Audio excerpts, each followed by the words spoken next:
Hello guys, कैसे हो आप लोग। आई होप कि सब बढ़िया होगा, ठीक ठाक। आज हम लोग करेंगे पेंसिल स्केचिंग। ओके। अगर आप बिगिनर हैं और अगर अपने पेंसिल स्केचिंग को इम्प्रूव करना चाहते हैं तो ये वीडियो मैंने सिर्फ आपके लिए बनाया है। वीडियो को स्किप मत करना। वीडियो को पूरा देखोगे तभी कुछ समझ में आएगा, चाहे कोई कितना भी अच्छा पढ़ा ले।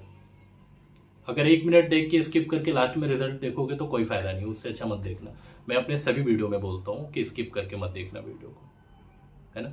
क्योंकि आज का जो वीडियो है ना, अगर आप इसको पूरा देखते हैं, मैं 100% कह सकता हूं कि इस वीडियो को देखने के बाद किसी भी चीज को स्केच करने का आपको आइडिया मिल जाएगा।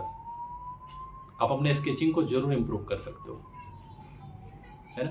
क्योंकि इस तरह का वीडियो यूट्यूब पर मैंने कभी नहीं देखा है। अगर आपने देखा है तो कमेंट में मुझे जरूर बताना। इतना बेसिक और इतना डिटेल में लोग वीडियो नहीं बनाते, है ना। तो जो बेसिक है, सबसे पहले जो आपको सीखना है, जिसको फॉलो करना है, जिस प्रोसेस को, वो चीज मैं बताने वाला हूं। छोटे छोटे चीजों को बना के मैं दिखाऊंगा कि रेंडम स्केचिंग में किन चीजों का ध्यान रखना होता है। अगर आप उन चीजों का ध्यान रखते हो, आप 100% अच्छा बना सकते हो स्केचिंग। आपके स्केचिंग में फ्लो आएगा, है ना। लाइट आएगा, शेड आएगा, डार्क आएगा, सब आएगा, बढ़िया आएगा। लेकिन आपको देखना पड़ेगा, है ना।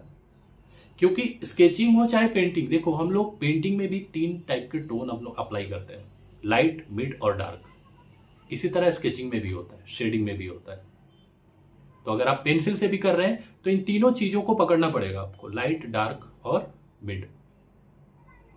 और ये तीनों आपस में मिक्स होना चाहिए। ये नहीं कि पार्ट पार्ट में अलग हो जाए, कि लाइट अलग दिख रहा है, डार्क अलग दिख रहा है, मिड अलग दिख रहा है, नहीं। इसी को अप्लाई करने का जो तरीका होता है ना, सबसे पहले इसको जानना पड़ता है। ड्राइंग इंप्रूव करने के बाद सबसे पहले आप समझे कि लाइट कैसे अप्लाई करते हैं, मिड कैसे अप्लाई करते हैं और डार्क कैसे अप्लाई करते हैं, और तीनों आपस में मिक्स कैसे रहता है ना। तो वो तीनों का वैल्यू होता है। फिर आपके स्केचिंग में ये चीज दिखेगा कि लाइट कहां से आ रहा है। आप जिस तरह से अप्लाई करोगे ना, वो सोर्स ऑफ लाइट को तुरंत दिखा देगा कि जो आपने ऑब्जेक्ट बनाया है उसमें लाइट कहां से लिया गया है। अगर वो चीज फीका है आपका, तो वो स्केचिंग कभी भी दमदार नहीं होगा, है ना। तो हमेशा इस चीज का ख्याल रखना। अभी मैं कैमरा को स्विच करता हूं, बना के दिखाता हूं आप लोगों को, ठीक है। बस स्किप मत करना, बहुत मजा आएगा वीडियो। हाँ, और अगर मेरे चैनल पे नए हो तो सब्सक्राइब कर लो और बेल आइकन को हिट कर देना, ताकि मैं जब भी वीडियो अपलोड करूं नोटिफिकेशन आपको मिलता रहेगा। और अगर कुछ भी पूछना है, कुछ भी सजेस्ट करना है, आप बिल्कुल कमेंट बॉक्स में लिख सकते हैं। और डिस्क्रिप्शन में मैं इंस्टाग्राम का लिंक दे रहा हूँ, वहाँ भी थोड़ा फॉलो कर लो यार, वहाँ भी सपोर्ट कर दो थोड़ा, है ना। कुछ भी पूछ सकते हो आप वहाँ भी जाके, है ना। आपको जिस टॉपिक में भी दिक्कत है आप मुझे कमेंट करके बोल सकते हैं, मैं कोशिश करूंगा उस टॉपिक को कवर करने की। ओके। तो अभी कैमरा को स्विच करते हैं और टेबल पे बनाते हैं कुछ और दिखाते हैं आप लोगों को। कंटिन्यू बने रहना। ओके, यहाँ पर मैं ले रहा हूँ जेरोक्स पेपर। प्रैक्टिस करने के लिए जेरोक्स पेपर या कार्ट्रिज पेपर ये सब बढ़िया है, लेकिन सबसे सस्ता जो पड़ेगा वो है जेरोक्स पेपर। ड्राइंग और रैपिड स्केच करने के लिए, स्केचिंग प्रैक्टिस करने के लिए ये सबसे बढ़िया है। बहुत लोग बहाना मार देते हैं कि पेपर अच्छा नहीं था इसलिए स्केचिंग नहीं हुआ। बिल्कुल भी गलत बात है। आपको आइडिया रहेगा करने का काम, कोई भी पेपर में आप अच्छा बना सकते हो। और आपको कोई कंप्लीट आर्टवर्क नहीं बनाना है, एक प्रैक्टिस करना है आपको स्केचिंग का, तो जेरोक्स पेपर आपके लिए सबसे सस्ता पड़ेगा। जो भी बिगिनर है उन लोगों के लिए मैं बता रहा हूँ। तो जाके उठा के लेके आओ एक पैकेट ख़त्म करते करते इम्प्रूवमेंट आ जाएगा। क्योंकि एक पैकेट में लगभग 500 पीस होता है जेरोक्स पेपर में, और उसको दोनों तरफ यूज करना है, मतलब कि 1000। आप सोच लो कि 1000 मुझे कंप्लीट करना है, इम्प्रूवमेंट कैसे नहीं आएगा। नहीं आएगा तो फिर मुझे कमेंट करना। ओके, यहाँ पे पेंसिल मैं ले रहा हूँ HB, 2B और 4B। 8 लाइन की पेंसिल है। आप स्टेडलर भी ले लो या डोम्स ले लो, कोई भी ले लो, आप जो भी यूज कर सकते हो, है ना। यहाँ पर मैं लेता हूँ एक स्केल। एक बॉक्स बनाते हैं थोड़ा जल्दी में।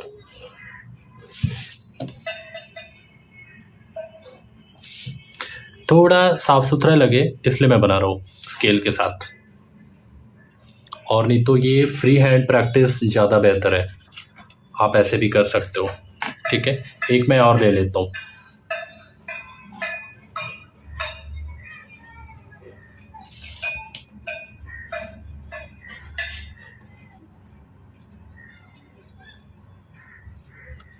ओके, अब समझो ये बॉक्स नहीं है बल्कि एक ऑब्जेक्ट है जिस चीज़ को आप स्केच करना चाह रहे हैं। कोई भी एप्पल है या कोई ट्री है या कहीं चार्जर रखा है या कोई भी चीज़ को, जिस चीज़ को आप स्केच करना चाह रहे हैं, समझो ये बॉक्स है, एक डब्बा है, ये वही है, एक ऑब्जेक्ट है। चलो एक और ले लेता हूँ, एक स्क्वायर ले लेता हूँ थोड़ा।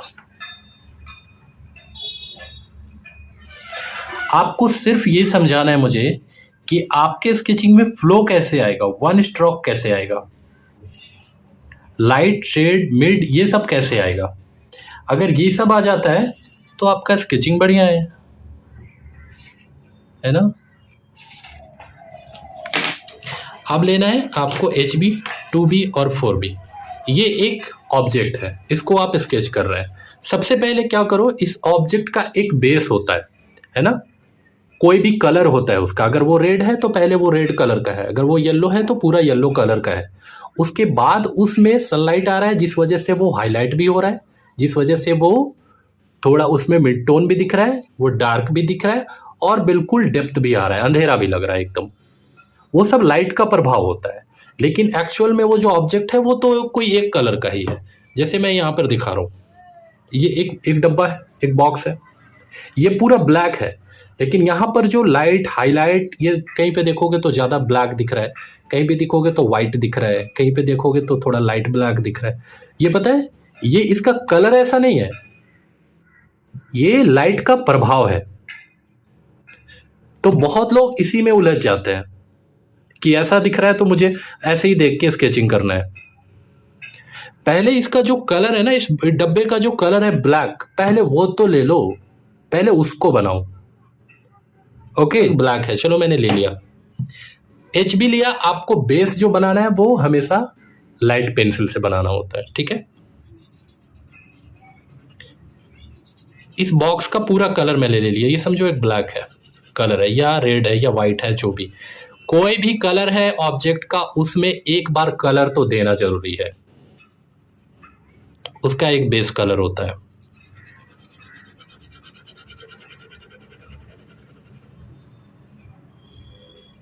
ना। स्केचिंग जब भी करें बिल्कुल वन स्ट्रोक होना चाहिए, यहां से यहां तक, ये वाला स्ट्रोक। आपको पूरा घना शेडिंग नहीं कर देना है, एकदम भर नहीं देना है कि एकदम ऐसा लगना चाहिए, स्मूथ एकदम नहीं हो जाना चाहिए। अगर आप स्केचिंग कर रहे हैं, आप सिर्फ वन स्ट्रोक का ख्याल रखें बस। ये लाइन से ये लाइन एक बार में टच करना चाहिए, दोनों बीच में टूटना नहीं चाहिए लाइन कहीं भी, या यहाँ पर भी टूटना नहीं चाहिए कहीं पे, बिल्कुल वन स्ट्रोक होना चाहिए, है ना। जब तक वन स्ट्रोक है आपका स्केच अच्छा दिखेगा, और अगर बीच में टूटा खिंचपिच हो जाएगा। ओके, तो इसका जो कलर था ब्लैक, या ऑब्जेक्ट का जो कलर है वो मैंने लगा दिया। अब क्या लेना है, अब आपको लेना है मिड टोन, है ना। आपको क्या लेना है, 2B। HB के बाद क्या होता है, 2B। अब जो लाइट कलर है ना, उसका 50% इसको कवर कर दो। अगर आप स्केचिंग कर रहे हैं तो इसका 50% कवर कर दो, वन स्ट्रोक। और यहां पर 50% में पेंसिल को ऐसे छोड़ना है कि वो दो पार्ट में डिवाइड नहीं हो जाना चाहिए, कि लाइट अलग और डार्क अलग दिख रहा है। ठीक है, देखो बहुत आराम से पेंसिल को चलाना है, कोई छोटा कोई बड़ा, कोई बड़ा बहुत बड़ा, कोई बहुत छोटा है, ऐसे।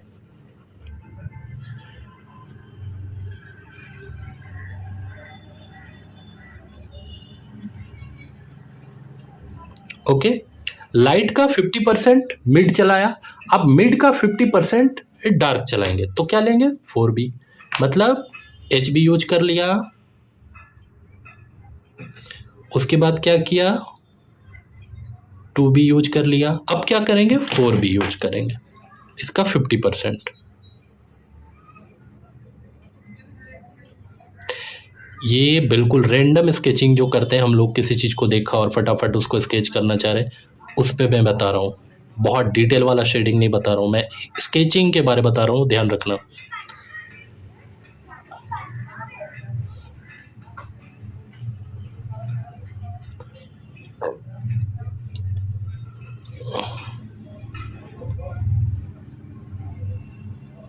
है ना। अब इस बॉक्स को देखो, आपको इस बॉक्स में सोर्स ऑफ लाइट दिख रहा है ना, कि ऊपर से लाइट दिख रहा है और नीचे आते आते डार्क दिख रहा है। क्यों लाइट दिखा, मिड टोन दिखा, अब डार्क टोन दिख रहा है। 4B, HB, 2B और 4B, 3 कलर मैंने 3 टोन यहाँ पर अप्लाई किया है। आप चाहें तो 4B, 6B, 8B ले सकते हैं। आपको जितना डार्क चाहिए उसके हिसाब से लेंगे, आप रिक्वायरमेंट के हिसाब से पेंसिल को यूज कर सकते हैं। ओके, अब जैसे ये वाला, इसको क्या लेना है, पहले HB लो। देखो 1 स्ट्रोक लेना है। अगर डब्बे से बाहर चला जाए, ऑब्जेक्ट से बाहर चला जाए, कोई प्रॉब्लम नहीं है, जाने दो, ठीक है। आपको इतना लोड नहीं लेना है। इरेजर है ना, इरेजर अलाउड है करना यूज, आप कर सकते हैं। आप जब थोड़ा हाथ में कमांड आ जाएगा तो फिर इरेजर धीरे धीरे छोड़ सकते हो, बगैर इरेजर के सब बना सकते हो, लेकिन अभी उंगली पकड़ के चलना है तो यूज कर सकते हो। HB लगा दिया, अब क्या लेना है, 2B लेना है। इसका क्या लेंगे, 50%।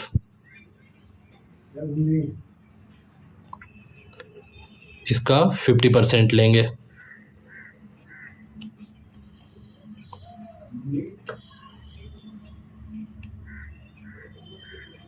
ओके, अभी क्या लेंगे, 4B, 2B का 50%, 4B।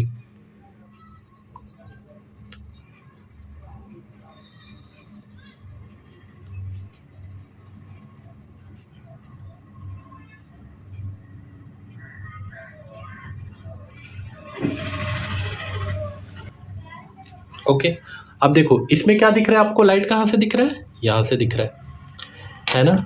जिधर से भी अगर मैं इसको करता कि इधर से 2B लगाता और 4B लगाता, मतलब सोर्स ऑफ लाइट यहाँ से था।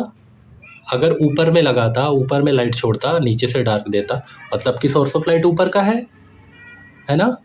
तो आप जिधर डार्क यूज करते हैं ना, बेस जो HB होता है उससे बेस बनाते हैं हम लोग, ताकि सॉफ्ट रह सके स्केचिंग, है ना। और लाइट के जो अपोजिट होता है उधर हम लोग डार्क यूज करना शुरू करते हैं। 2B और 4B जो भी वैल्यू लेना होता है वो लाइट के ऑपोजिट से शुरू करते हैं हम लोग। अब जैसे ये एक बॉक्स है, इसको लेते हैं, HB लेते हैं पहले, 1 स्ट्रोक, बीच में टूटना नहीं चाहिए लाइन। अगर मेरा टूटता है तो उसको मत देखना, है ना, आपको नहीं तोड़ना है। मेरा टूटा तो समझो वो गलत है।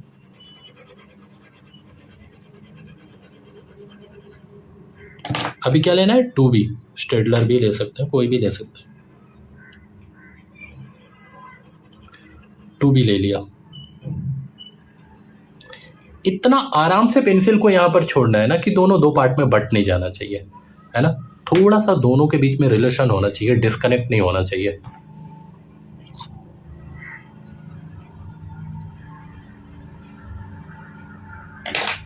अभी लेते हैं 4B।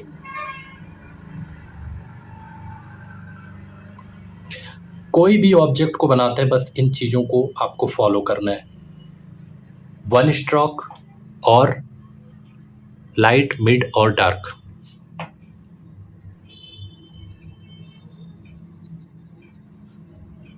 है ना। अगर आप कोई वर्टिकल चीज़ों को बना रहे हैं तब भी 1 स्ट्रोक लेना है, मतलब एरिया जितना बड़ा है आपका 1 स्ट्रोक में वो आना चाहिए, छोटा नहीं होना चाहिए, ठीक है। अब जैसे यहाँ पर मैं कुछ बना के दिखा रहा हूँ बॉक्स के अलावा, जैसे मैंने एक ट्री को ड्रॉ कर लिया, ये सब समझो एक ऑब्जेक्ट है। अब जैसे मैं एक ट्री को ड्रॉ कर रहा हूँ, देखो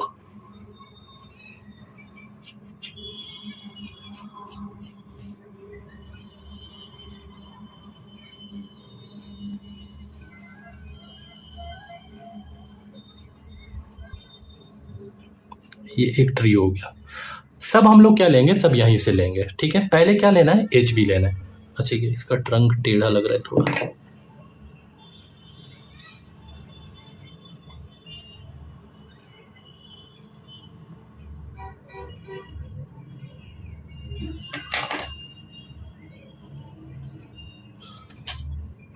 ओके। अब लेना है क्या, HB,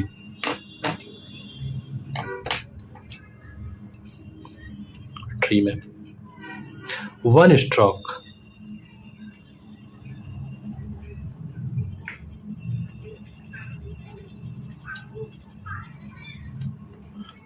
ये 1 स्ट्रोक हो गया।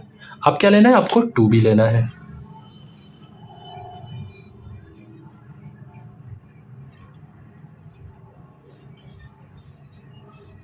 पेंसिल को जिस डायरेक्शन में आपने चलाया बस उसी डायरेक्शन में तीनों पेंसिल को चलाना है आपको, मिड और डार्क भी, जिस डायरेक्शन में आपने लाइट को चलाया है। ये नहीं कि किसी को इधर से किसी को उधर से चला दिया, नहीं, वो खिचड़ी हो जाएगा फिर। ठीक है, अब लेना है क्या? 4B।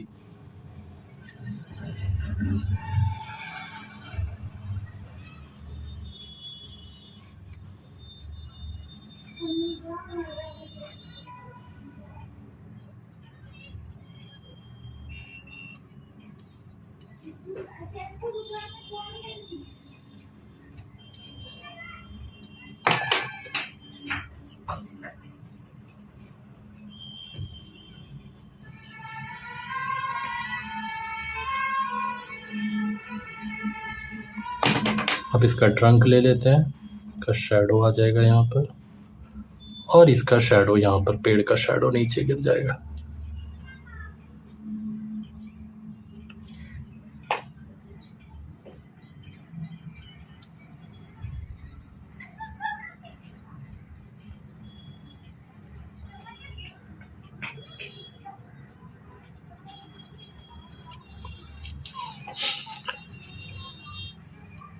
ठीक है, अब क्या दिख रहा है आपको? लाइट, मिड और डार्क, है ना? तीनों पेंसिल को मैंने यूज किया है। अब देखो यहाँ पर जो मिड हम लोग जो अप्लाई करते हैं ना, ये हम लोग दोनों को कनेक्ट करने के लिए करते हैं, लाइट और डार्क को ये जोड़ने का काम करता है। जैसे बहुत लोग क्या करते हैं, स्केच बनाते हैं, देखो जैसे ये वाला पेड़ बनाना है, बहुत लोगों को मैंने देखा है, जो बिगिनर है उन लोगों को मैंने देखा है, वो क्या करते हैं, ये बनाया पेड़ और सिर्फ डार्क को ये स्केचिंग कर दिया। बिल्कुल भी नहीं, ऐसा नहीं होना चाहिए। ये सीधे हाईलाइट हो गया और ये सीधे डार्क हो गया, है ना? बीच का कोई है ही नहीं, क्योंकि लाइट जब धीरे धीरे ऑफ होता है ना, जब डार्क की तरफ आने लगता है तो वो धीरे से होता है, अचानक नहीं होता है। इसीलिए जो धीरे से होता है ना, जहाँ से वो चेंज होता है, बदला, जिससे बदलता है वो जहाँ पर से, उसको हम लोग कहते हैं मिड टोन। वो दोनों को कनेक्ट करने का काम करता है, दोनों को रिलेशन में रखने का काम करता है, वो डिस्कनेक्ट होने से बचाता है ना? अब ये क्या हो रहा है ना, ये सीधे डिस्कनेक्ट हो जा रहा है, लाइट और डार्क, लेकिन यहाँ डिस्कनेक्ट होने से बचा रहा है, क्योंकि जो लाइट है वो और जो डार्क है वो दोनों को जो जोड़ने का काम कर रहा है, वो बीच वाला काम कर रहा है ना? आपने देखा होगा कभी हमारे बीच में, जब दो लोगों के बीच में कोई लड़ाई होता है ना, तो तीसरा आके समझाता है हमको, वही तीसरा ये मिड टोन होता है और दोनों को जोड़ने का काम करता है। तो जब भी स्केचिंग करें इस चीज़ का हमेशा ख्याल रखें, आपका स्केचिंग हमेशा अच्छा दिखेगा। और आप चाहे जो भी पेंसिल से यूज कर सकते हैं, बना सकते हैं, चाहे वो बहुत डार्क से बना सकते हैं, लेकिन फिर भी उसमें डार्क, मिड और लाइट का वैल्यू होना चाहिए। अचानक से ऐसे नहीं, डिस्कनेक्ट नहीं कर देना है, चाहे जितना भी रेंडम आप बना रहे, कोशिश करें, है ना? आई होप कि आप लोगों को ये चीज़ समझ में आया होगा। तो वीडियो जैसा भी लगा होगा ज़रूर मुझे कमेंट करके बताना। ओके, नेक्स्ट किसी टॉपिक पे वीडियो चाहते हो तो वो भी मुझे बताना। और अगर मेरा ड्राइंग स्केचिंग क्लासेस को भी अगर ज्वाइन करना चाहते हो ना, ऑनलाइन क्लासेस को, तो यहाँ पे नंबर मैं दे रहा हूँ, यहाँ जाके मुझे मैसेज करना व्हाट्सएप पे, मैं डिटेल्स भेज दूँगा। मेरा न्यू बैच जल्दी शुरू होने वाला है। अगर आप इम्प्रूव करना चाहते हो खुद को तो ज़रूर मैसेज करें। अगर आप वाटर कलर भी सीखना चाहते हैं तो इसी नंबर में मुझे मैसेज कर सकते हैं। वाटर कलर के लिए भी मेरा बैच नया शुरू होने वाला है सितंबर में, जल्दी मैं आपको ऐड कर लूँगा। ओके, आज के लिए इतना ही करते हैं, मिलते हैं फिर नेक्स्ट वीडियो में। जब भी स्केचिंग करें पहले बॉक्स को ज़रूर ट्राई करें, पहले बॉक्स, फिर 1 स्ट्रोक, फिर बेस जो HB लिया, फिर मिड जो 2B लिया, फिर डार्क जो 4B लिया। किसी भी चीज़ को बना रहे हैं आप, छोटे से छोटे चीज़ को भी बना रहे हैं, ये तीनों का वैल्यू होना ज़रूरी है। आप कितना भी छोटा ऑब्जेक्ट में नहीं कह सकते कि सर इसमें तो नहीं हो सकता कि सीधे लाइट और डार्क हो जाएगा, बिल्कुल भी नहीं, ऐसा नहीं है। आप एक छोटा सा भी सामान ले लो, उसमें तीनों वैल्यू होगा, क्योंकि लाइट और डार्क को जोड़ने वाला बीच में मिड टोन तो होना ही होना चाहिए, है ना। ओके, आई होप कि बढ़िया लगा होगा वीडियो आप लोगों को। चलो मिलते हैं नेक्स्ट वीडियो में, बाय बाय।